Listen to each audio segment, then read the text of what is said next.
Well.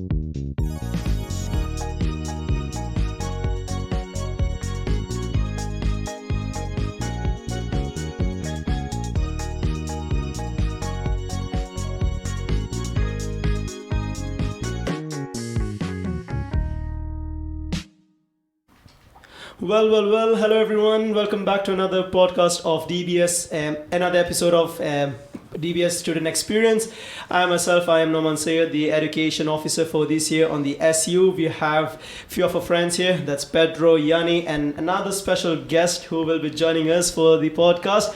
We have Fais. Is that right, Fais? Fais, yeah. Fais. Like okay, ice. fine. Yeah, I don't know how to spell this out. Fais, and we have Yanni. Fais, would you be able to just introduce yourself, just talk about yourself, like how have you been doing? Yeah, sure. So my name is Fais Fussell. I'm one of the career coaches here at DBS. I joined DBS last year, and since then it's been great working with students and some of my previous teachers and lecturers, because I'm also an alumni of DBS. So far I've been at DBS for 7 years. Because between my graduation and joining here for 3 years, I used to come here very often doing guest speaker slots as well, keynote speaker, and etc. So I know DBS very well, and I know all the faculty and student experience team and the people that I'm working with very well as well. So it's good to be here. Yanni, you look a bit amazed. Just speak about yourself as well, introduce yourself. Hi everyone, I'm Yanni. I'm in the education support this year, and I'm very happy to be here again for the second podcast. And Pedro. I'm Pedro. I study accounting and finance year 2. This is my first podcast with the experience team and in life. Thank you for letting me be here. Okay, so first thing first, this is something surprising coming up to Fais and Pedro. Okay, I have my segment here. I have a question, a specific question. Okay. What did you eat for breakfast today? I had nothing for breakfast. Oh, that's bad. Oh my god, actually today I woke up so hungry. I made myself a coffee, like toast, some eggs and everything. So I had like a full breakfast. It was so good. Pedro. First of all, Yanina, when aren't you hungry? I went to Lidl and I got that pretzel, 50% pretzel, and an apple-filled pastry. Wow. So it's very cheap for those looking for a cheap breakfast. Oh, I love those apple turnovers. Oh, exactly. That's what it's called. Yeah, you're expert. You're an expert. Yeah. Lidl actually does good food for like really cheap amount, but they increased the price for the croissants. Like croissants are so good and so cheap over there. Like for €2, I think so. You used to get 4. Something cheap, really cheap. Yeah. 235 or 225, something like that. And okay, second questions come here. Yanni, this is new for you as well. Okay. Before that, what did I eat? Actually, what did you eat? yesterday I had a wrap from canteen. Today I didn't have anything. I just had digestive biscuits with chocolate layer on the top today. I don't know why, because I woke up late. I had to be in a meeting, like multiple meetings today in the morning. After that, run. I didn't get any time. Tired from yesterday's work. Yeah, pretty much. Second question here. Why are you looking at me? You look a bit scared. What's coming up? Okay, what did you do for yourself over the weekend? What did I do for yourself? For yourself. For myself, like for yourself. Like a treat. Yeah. Is that what you mean? No, like how did you keep yourself happy over the weekend? I slept a lot over the weekend. And then I went to the cinema a lot because I have the unlimited from Cineworld. It's a new thing, so I'm going to all the cinemas all the time. And photography, just taking pictures. I have seen, of I think, nature. a few pictures of you clicking. Even the Cineworld, they have this. What you were saying about the subscription. That's actually really good for the price pound. 15 euros, 18 euros was it? 15 euros. 15 euros. Yeah. And I've seen all the movies. Uh-huh. Yeah. Yanni. What did I do for myself? So, and actually I moved this weekend, so that's exciting, and I'm still decorating my house, so I did that for myself. Where did you move to? What's your exact address? Oh, I'm not going to say that on a podcast. GDPR. Not for me, for all the students who are listening. Wait, did I hear housewarming party? Yes, you're all invited, guys. And Pedro. Well, I work at a restaurant, so during the the weekends are like my busiest days of the week. Oh, lots of tips. So yeah. Money. So let's say Monday is kind of my day off, even though I have class. So I treated myself to a friend's barbecue. Actually, Oh, That's good. So, yeah. Coffee from Pedro with the steps. Okay. What did you do, Norman, for yeah. your weekend? I went Bundoran. Bundoran. I went Bundoran for a surfing trip. Enjoyed surfing 2 days. Lovely. Had great fun. First, it was I think so my second trip in a cold weather. Yeah. I've been in Lisbon. It was not cold, but in Bundoran in this weather it's like really cold. Plus it was raining. Okay. Everyone was freezing, literally Yeah. freezing. Sounds like there. a great trip. but I'd still bet, although it was freezing, Adam was running around in his Speedos. Oh. Was he? Yeah, he had the noodle bags. Yeah. Yeah, I went for the surfing trip, enjoyed with my friends, had great time with them. Okay, so let's go ahead with the podcast. My first question Okay. to Fais would be, please introduce the Careers Hub in your own words. Oh, the Careers Hub is the hub where you want to come to if you need any help for your career planning or job searching or job applications, interview preparations, any of those kind of help. That's the quickest introduction I can Yeah, give. that's good. Okay, do you want to have asked a question? Oh my Yes. God, So, Fais, before we get into the Careers Hub in more detail, why don't you tell us about your background? My background. So like I said, I'm an alumni of DBS. I did MBA Cloud Computing here. So I came to Ireland in 2017 to study here. Before that, I come from sales and marketing and business development background. Also family business and stuff like that. But I consider myself as a technologist in a sense, because after my graduation from DBS I started a non-profit organisation called Irish Tech Society, and over the pandemic, those 3 years, we grew from 0 to 3,000 members and around 93 volunteers worldwide working on that project, and we got some really good funding from Fáilte Ireland and Convention Bureau. We raised loads of funds, we did loads of workshops and events. I developed a volunteer program there as well. We had 40 volunteers the first summer. Lots of them were students from DBS as well. So I come from a background of technology and software development as well as a hobby when I was in college. And then mentoring and training, which I really enjoy. So that's my background in a nutshell. Wow. That's actually great, because last year we did work with you a lot, trying to promote your events here, because we know that you know a lot of tech people in Ireland, so you get a lot of CEOs, entrepreneurs to come here and talk to us, which is great. So now I know how you know them. Yeah, it's all about networking, right? You reach out to people on LinkedIn. The good thing is now that we have a platform specifically dedicated for networking, but when I was studying here, LinkedIn was just on the rise and not everybody was on LinkedIn. Mm-hmm. And I don't know if we still had workshops on LinkedIn specifically at that time. I don't remember anything like that. But now LinkedIn is the platform, right? Yeah. And that's the best way to network. That's how I built my network. I grew from, I think, from 2,000 followers to about now 16,000 on LinkedIn, just by networking with people and their friends. And I don't even contribute a lot on LinkedIn, right? But it's having a good portfolio or profile on LinkedIn that helps as well.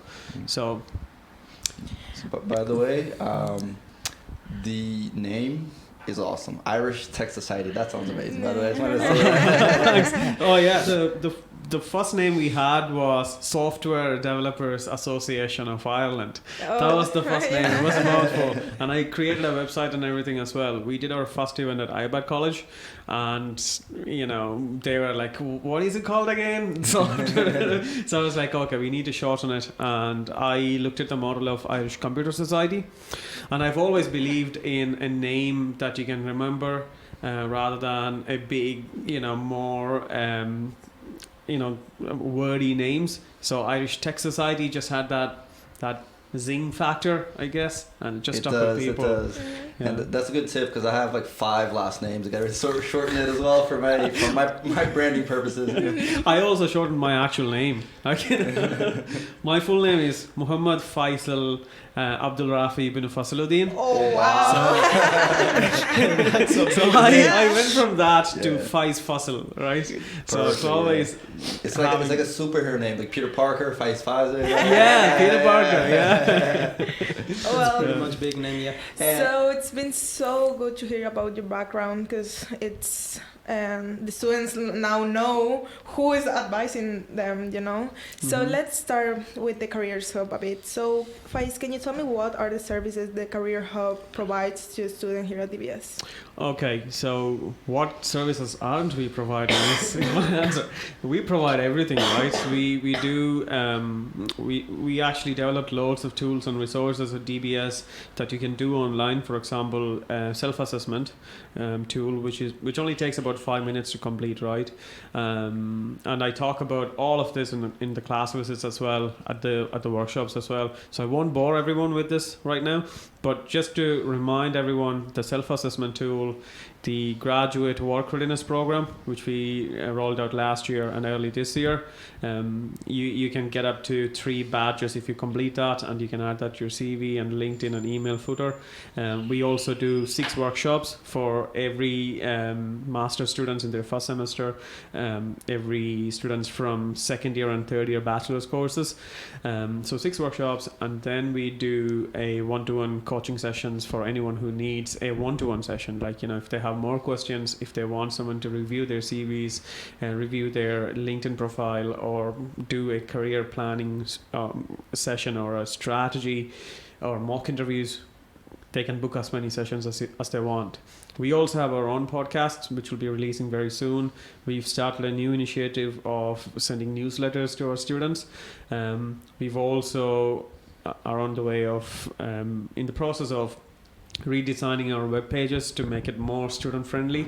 Now our website is a bit outdated, but that's some of the things that we're working on. We've also opened doors at the Careers Hub. Now students can walk in and ask quick questions as well. So we're doing a lot at the moment, and it's keeping us busy. It's always good to be busy than waiting around for students to, you know, come to us, which at times doesn't happen. Biggest challenge we are facing as well. We're not getting the engagement that we wish to see, but hopefully those engagements will increase as well. I think I'm about 3 sections away from the bronze award. I actually haven't started yet. Oh my I'll God. get there soon though. I want the I have gold. finished I the want the bronze. gold. I'm Actually, Oh, you've finished the bronze. Faiz, you mentioned something really interesting about appointments. Mm-hmm. Can you tell me more about that? Like, is there an appointment system? How do students can reach you and everything? Yeah, so everything is through the official channels for communication and appointments, right? So the email address for us is careerdevelopment@dbs.ie. Sometimes what happens is, you know, sometimes, especially on Friday nights or weekends, when you're trying to sleep at 2 a.m., 3 a.m., you'll get a text from students on your LinkedIn, a short one saying, "I want a job." You know, we're like, what? Who is this person? Like, you know, oh, student from DBS. Oh yeah, here you go. Yeah, just ignore it completely is what we're doing now, because we're getting hundreds of those every month. Yeah. And we are advising all the students, don't do that. Send us emails to careerdevelopment@dbs.ie and send it from your student email address. Don't send us any attachments, we won't open it.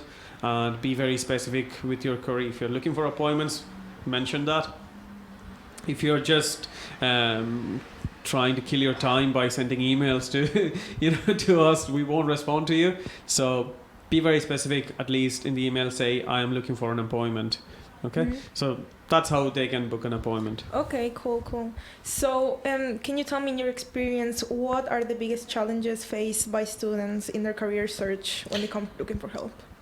The biggest challenge I think our students face, especially because a lot of them are like you guys are international students. Yeah. There's a lot going on, like Yanni was saying, changing houses, changing accommodation, finding accommodation first of all, Oh yeah. then constantly Tell having me to about it. change it, then finding a part-time job, constantly having to change part-time jobs, then navigating through the systems and tools that we use in college, like assignments and all the work that you have to do, and doing group works. So it takes a lot of resilience from the students' part, and organizing and planning and time management skills. And when you first come to the country, it's a bit overwhelming, right? That's the biggest challenge I think our students are facing, especially because 60% of our students are international students, right? And when it comes to job search, all of those has a toll on them. All of those has a toll on them. I think they're tired. They are lacking sometimes encouragement or confidence. All the bad experiences that you have in a different country from your own has more impact on you, more negative impact on you. In your I own also country. believe that maybe when students hear about careers hub, they are like, oh my god, they can get me a job, and like it's so easy, so like they just come rushing to your office and like asking for like a job, and it's like not like that. No, it's It's not like that. I mean, I asked a question at the Grant Thornton representatives in campus yesterday. So they were talking about their graduate programs, and I asked them, how many applications do you get each time you're opening graduate vacancies? They said 1,600 applications they were receiving, and they're choosing maybe 200, 300 each intake, right? Oh, wow. So those 200 or 300 is a very small percentage of the 1,600, and because those students have resilience and they've gone through all of this, and they've also done the preparation and planning they need in order to be successful, right? So biggest challenge we are facing, one, students are tired. And that's mainly because in our college, our students are coming from a different background to domestic students. Secondly, the idea of someone helping you is new to a lot of international students. From my experience, when we talk to them, they say in the previous colleges they might have had a careers hub, they didn't know who they weren't engaging with them, so they just thought that careers hub is just a name in every college that exists. Now we have to show them, no, that's not the case. We are here to actually help you. We are doing actual work to help you, going to all the classes, doing all the workshops, and trying to be as visible and approachable as possible for them. Helping them quote unquote for free. Of course, like everything is all of our services are free as well. So that's. I'm sorry, I forgot what the question was. The challenges. No, Yeah. I know you mentioned many, and like it's worth mentioning that Careers Hub does not secure you a job. You are here to advise students. If I'm mistaken, please correct me. Yeah, absolutely. So you can't just walk into the Careers Hub and expect to get a job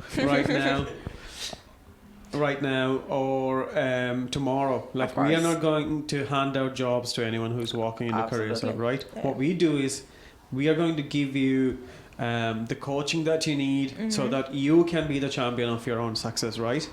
We are just there to give you the affirmations that yes, you have the skills that you've developed. Yes, you have this experience. Yes, you have what it takes to be successful, and helping them create that story from their previous experiences, their experiences in college, the projects that they've done, letting them start to believe in themselves sometimes, right? Absolutely. And also, think of it this way. If I am thinking myself, okay, I'm a good person, it's not something that I would be proud to say out loud unless 10 people tell me that I'm a good person. Then I can somehow confidently say, well, I'm a good person because they said it. That's basically what we're doing. Yep. We're telling these students, okay, you have 10 years experience, you think you will be fit for this job? Yes, you're going to be fit for this job because you have 10 years experience and this and this. Okay? That's our job, building that story and giving them that affirmation. For those who don't know, can you tell them where they can find the job postings that DBS posts? So all of the posts, all of the jobs that we are posting are on LinkedIn. We have an exclusive group for the Careers Hub on LinkedIn. So if you go to search DBS Careers Hub, you will find it. We posted over 5,000 jobs last year, and this year so far nearly 4,000 jobs. That's great. I just need one. Sorry guys about my voice. No problem, you're fired. But don't give me a bad cold. Entire podcast would be okay, Fais, I have a question for yourself. According to you, when do you think the students should planning about their future and about their career in general, and how? As early as possible, as soon as you've settled into the campus, if you're a new student, as soon as you've settled into the tools and the softwares and the ecosystem that we have here and the environment, as soon as you're ready to engage with us, come to us. Don't wait until your graduation. Okay, we get a lot of emails on the day of graduation, surprisingly. Like, for example, last year was the 4th of November, I think we had the graduation ceremony. The next day we came to the office, there were like 20-30 emails from students who just graduated yesterday looking for appointments. And we would tell them, okay, you have to wait now, because we have students who are actively with us for the last 2 weeks, 3 weeks. We haven't finished, coaching them yet, and the appointments might be another month in the future, and they get disappointed because they didn't engage with us early. So as early as possible, I would say if you're in second semester, at least 3 months before your graduation, start engaging with us. Absolutely, yeah, that's really, really good that you mentioned, because like in the day of the graduation, they're like, please, can you get me a job tomorrow? Yeah. And So, it's like, Faiz, do you help students career plan by field? For example, a computing course is a different career plan than an accounting course, for example. Do you absolutely. help them know the pathway to get a good job? Yeah, absolutely. So between myself, Andrew, and Colette, we have lots of different skill sets. We come from different backgrounds. For example, Colette comes from HR and recruitment background, and also working in public sector, semi-public sector agencies, private sector agencies. Andy comes from academic background as well as accounting background. He used to work for an accounting firm, consulting. And so I'm coming from, like I was saying earlier on, I'm coming from a technology background, sales, marketing, business development, and also we are also always constantly upskilling ourselves. So just to give you an idea, this year I've done 32 different certifications in coaching 32. And mentoring, right? So we are constantly upskilling ourselves as well. So hopefully we will be able to help you in all the sectors or specific fields that you're interested in. We've never had a case where a student came to us with a specific question and we couldn't help them. So, yeah. Okay. As a staff member at DBS, at Careers Hub, what are the challenges faced by your team and yourself working at DBS, and something that you have? Working at DBS, there's nothing that is a challenge because of the fact that we are working at DBS, right? But what we would like to see more, as I was saying earlier, is as a team, we would like to see more engagement from students. It's a different environment. DBS obviously is different. Working at DBS is different from working at any other colleges, like maybe Maynooth or maybe UCD or Trinity, because of the size of the colleges, the courses we are offering, our demographic of students. It's always different. So I'm pretty sure we have a different experience from other careers hubs and other colleges in our day-to-day work and how we do things. But the thing that fascinates me is, and I've always been proud of this, is that DBS is a student-centric campus, student-centric college. It's always about the students, every decision we make here. And I'm very proud to say this, especially as an alumni, not just because I'm working here, but I've seen this over and over again. We've always prioritized students at every decision we've made. So I don't know if that has anything to do with your question. Your question's about challenges, and I'm talking about what I love. Because DBS has never been a problem or has never got in our way of doing something good for students. Okay. Actually, I messed up the question I had in my mind. But yeah, that's actually a good question. And through this, I have another question. Why did you choose DBS and not any other college? To work or to study? To work. To work, like I said, DBS is my world, right? I know every campus, every floor, every almost all the faculty members, and I used to sleep at DBS, if you believe it. No, I used to sleep during my lunch breaks between my part-time job and college. I used to sleep in common room in a corner, and then go to part-time job, and then coming back from work. The next thing I'm thinking about is, okay, tomorrow I have to be in campus as early as possible and make sure that I'm not missing any pizzas, make sure I'm not missing anything. So, DBS has always been a part of me. Mm-hmm. And everywhere I've gone to do public speaking, I've done public speaking for loads of organizations. I've done talks at New York University and, so many other places. But I've always said, I am me because of DBS. It's the confidence that I received from doing my dissertation at DBS that made me who I am. So when I found out that there was an opening here, I reached out directly and said, I would love to have this opportunity. And we did the interview and got the job, and I was very happy. I've never regretted it. Do you think that there is a sense of community with the DBS alumni? Do you think that if the managers see that they're an alumni and they see that the students, like the person that is sending their CV is from DBS, you think that there is that sense of representation? Yeah, so there is that element of investing in what we preach.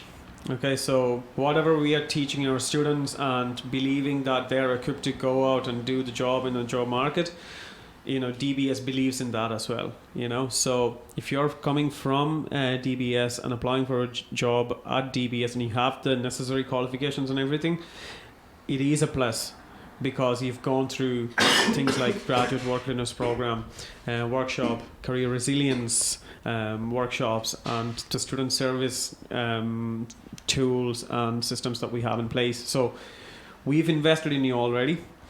It's quite easy for you to then, get used to the next stage, which is working here.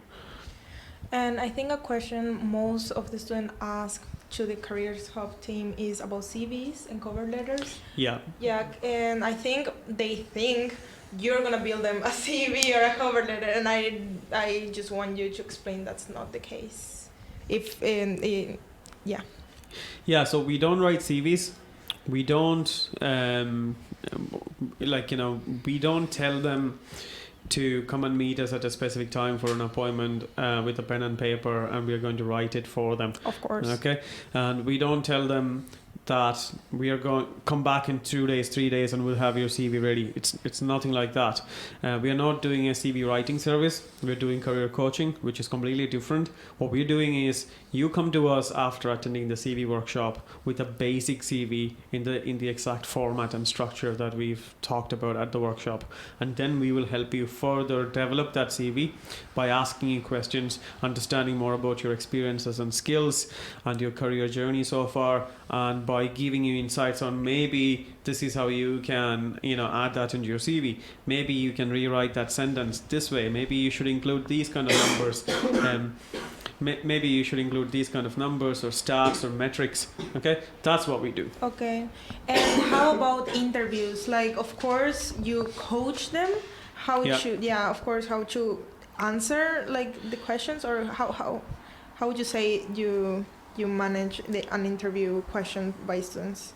Yeah, so we do a specific workshop on interviews as well. We teach them about the methodologies or methods used by recruiters, like STAR technique, and also about the basics of interviews, how to present yourself, how to answer each question like precisely and accurately, and we tell them the do's and don'ts of interviews. So we cover all of those at the interview workshops, and if they still need more help with a specific job interview, they can come to us, send an email, careerdevelopment@dbs.ie, book an appointment for interview preparation. We'll send them the interview preparation pack. They will prepare with it, and then when they come to the appointment, we do a role play where we would pretend like a recruiter and ask them questions, and it's like, you know, you're at an interview, and we'll give them feedback at the end, and we can, you know, do that until they feel confident. Okay, yeah, now I have it, I know how to answer these kind of questions. We also try to provoke their thought by answering questions that are not just the usual questions, right? Sometimes there are cases when students came to mock interviews thinking that we didn't know about anything that they were talking about, and would use jargons and cliches and talk about these technologies, and then we ask and then we ask questions about it, and then they don't know what, you know, to answer. You know, sometimes they get surprised by the questions. So that's what we want at a mock interview. We want to be able to surprise them so that they know that they should be expecting surprises at the mock interviews, and if they do get surprised, how to answer those questions, you know.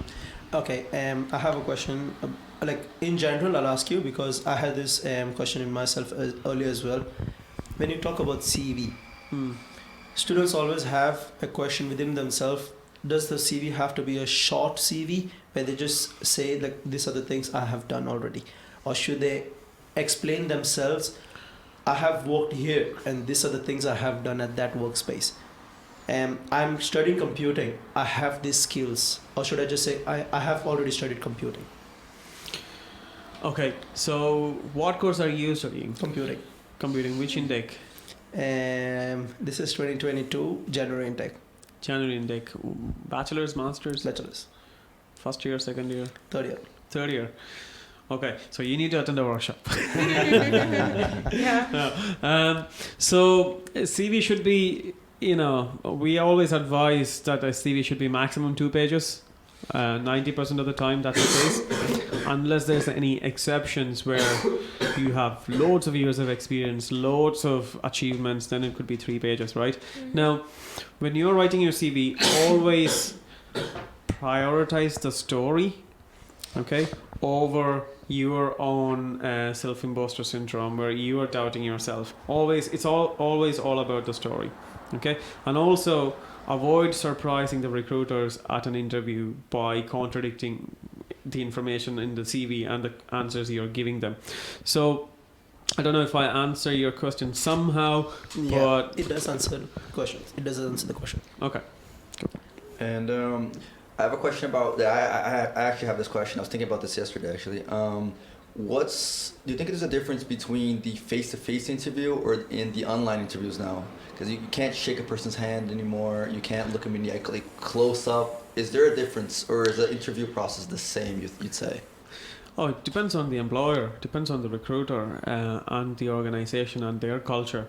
For me, if I was going for an interview, I would more like to do it online than in person, because I will not be spending a lot of time preparing and transporting to get there. I would be spending that time to prepare my answers and practice. For recruiters, it's quite easy to work, remotely and do quick interviews online. But sometimes what happens is, if it is a small business where the director is involved in recruitment, they would want to see the person they're hiring, right? So then it could be an in-person interview. So it all depends on the employer. It all depends on each job application. Do you think you can get your point across the same way? Absolutely. Absolutely. So if you're meeting someone in person, there is a specific way on how to address them and how to be presentable and how to approach them and how to be approachable. The same way, there's a different technique or different style to online, but it's all there as well. How to approach them, how to be approachable, how to present yourself well, so be in a room in a flight, and don't be zoomed all the way into your nose when you're doing your online interview, that kind of stuff. So it's all about presentation. Okay. The last time I had a formal interview, it was before COVID, so my last interview was in person, so I'm actually kind of nervous doing in online interview kind of thing. Well, if I may tell a personal experience about an interview I had, well, they called me last minute and I had a trip plan. So I had to do my interview online during my trip. Yeah. And I couldn't do the check-in at the moment, so I had to do my interview at a restaurant Okay. while it was rush hour. Okay. So for the feedback I got, they really appreciate my effort because since like they contact me late, Yeah. and I was already everything booked and everything, but I still did the interview, at that moment with those conditions. So I just believe that it depends on the recruiter if they appreciate that effort or not. Okay, well, always remember you have the power to negotiate as well. Yeah. You don't have to just say yes to their requests on short notice. Yeah. If it's not suitable for you, tell them that apologies, I have other things planned. Can we maybe postpone to this other day and time? Okay? So always remember that you have a say in the matter. You don't have to just agree to the day and time and method of interview that they are proposing. That's really good to tell the students. Yeah. Okay, what is important, college or job search? Both are important because you need college to you need to study to have the basic skills, right? And college gives you opportunities for networking in a unique way. College gives you opportunities to build, again, resilience and communication skills. It helps you become multicultural, multilingual in some ways. College has a unique set of importance, and your job search is very important in order to get a job. Okay, but if one or the other can be sacrificed, I would always say never sacrifice college or your assignments or college work for job search, because you can still look for a job after completing the college, but you won't be able to complete your college if that time or your enrollment has passed out, right? So that's what I would say. Okay, the next question comes here about the CV, regarding the CV. Okay, what is important, the CV or the cover letter? In the sense, sorry to interrupt, in the sense that what does the recruiter look at first? Would it be the cover letter or the CV? Depends on what they've asked for. If they've asked for both the CV and cover letter, then they want both, right? They would be looking at the cover letter most likely first to get a good understanding of your background, and if they are interested, then they would go to CV. Some recruiters are now... I'm sorry. Really sorry. I hate Pandaran from now.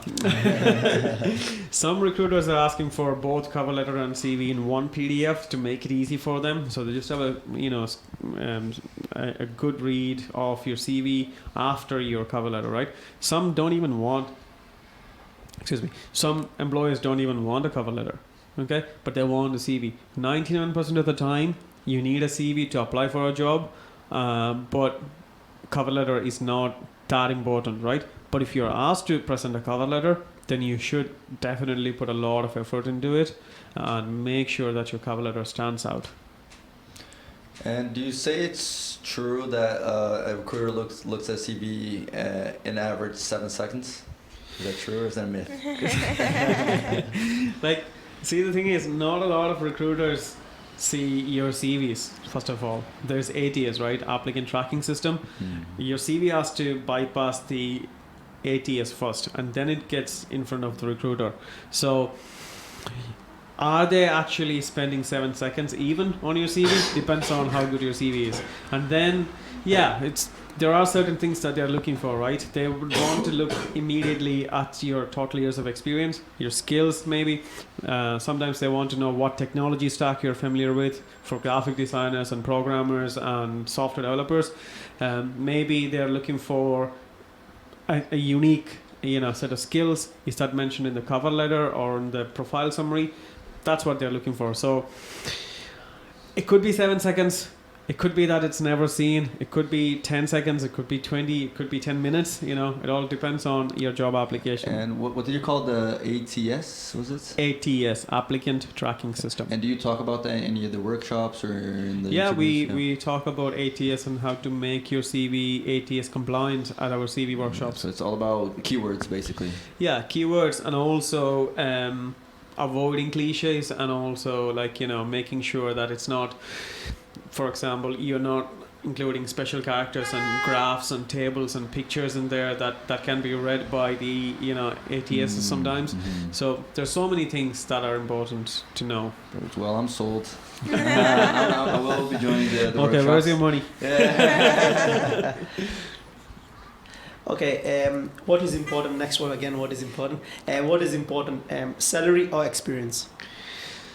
Depends on individual cases. So for example, if your priority now is to get a job so you can pay for your education loan, your rents, you can clear your debts, then you should always just try to get a job as quick as possible so you're not getting down getting into more problems. But if you have a long-term goal and you are willing to invest in that time, invest the time into achieving that long-term goal, then look at the jobs and see, okay, what are the benefits, what are the perks each of these jobs are offering. Like, you're comparing either one job with another, right? Either one job has higher salary and the other one is offering you good experience in a prestigious company but less salary. Also always think about the benefits and perks. With a good salary, are you getting pension? Are you getting health benefits? Are you getting dental? Are you getting how many days of annual leave you're getting? Company holidays? And the other company, what are they offering? And which company is offering you a good career progression, right? With a bigger salary, are you going to be staying in that same job with the same salary for the next 5 years? And is that the same with the other company, or are they giving you career progression in 6 months and then in a year and then in another 2 years? Maybe in 5 years' time, the company that's giving you less salary now would have higher perks and benefits and bigger salary and bigger job titles. So there are a lot of things to consider. There's no one answer to say, go with this or that. And I also want students to appreciate, which I could be wrong, but I think Ireland is in the great, is doing, it's like great, we're in great times now compared to the rest of Europe for job opportunities. And I want every student here in Dublin and Ireland to appreciate the opportunities that they have right now. Would you agree? Yeah, absolutely. Because if you look at some of the other countries in Europe, for example, let's say Portugal, minimum wage is €5 or €6 an hour. Here it's 10.85, 11.30 now. Wow. 11:30, yeah. I actually convinced a friend from Portugal last year. I was talking to him. I hadn't seen him in 5 years. Yeah. And I said I was working here and he's working there, and he said that he was earning €3, €4 an hour. Yeah. Working 6 days a week. That's too less. That's too less. Yeah. It was a small town. Yeah. And I told him, what are you doing there? Come over here. Yeah. You can go to finish your last year of college here. You can work here, and he's here. He's happy. He's very happy. Yeah, and also think about it this way as well, right? In 2017, the minimum wage was €9 or €9.10 when I first came here.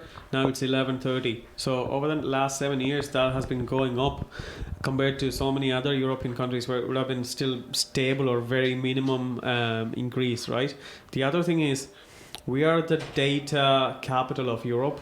Okay, so we have the shortest sea route between US and Canada and Europe. We have a lot of musicians and artists and talented creatives in this country for people who are coming here to do anything in media or filmmaking or any creative or art related courses. They have a good community and economy here. We also have good economies for hospitality and tourism and so many other sectors. So financial markets. And also finance is one of the most highly regulated sectors in Ireland, which offers a lot of stability for people who are working in finance. Also for higher education, highly regulated but also very stable sectors in Ireland.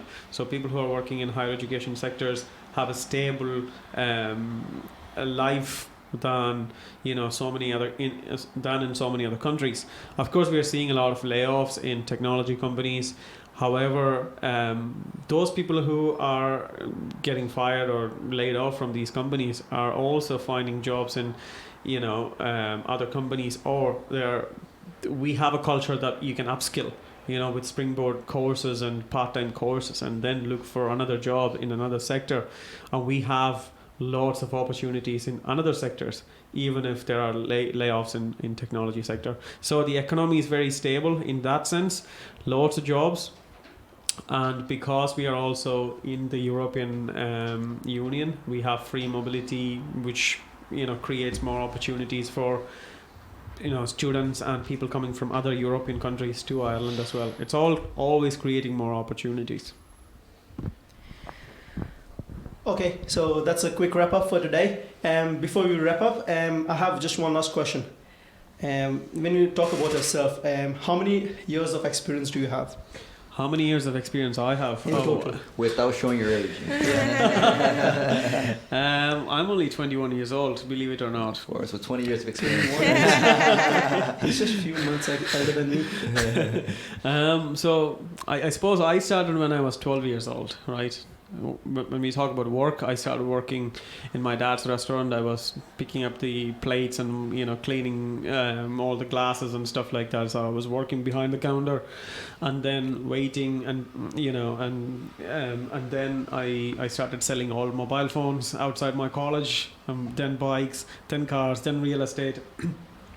Then I got into a professional job in technology. And from there on, I started building my career. So if you were to think about my professional work experience, I would say it's about 13 years of professional work experience. No, Yeah. don't ask me about my age. You said your age already, you're 21.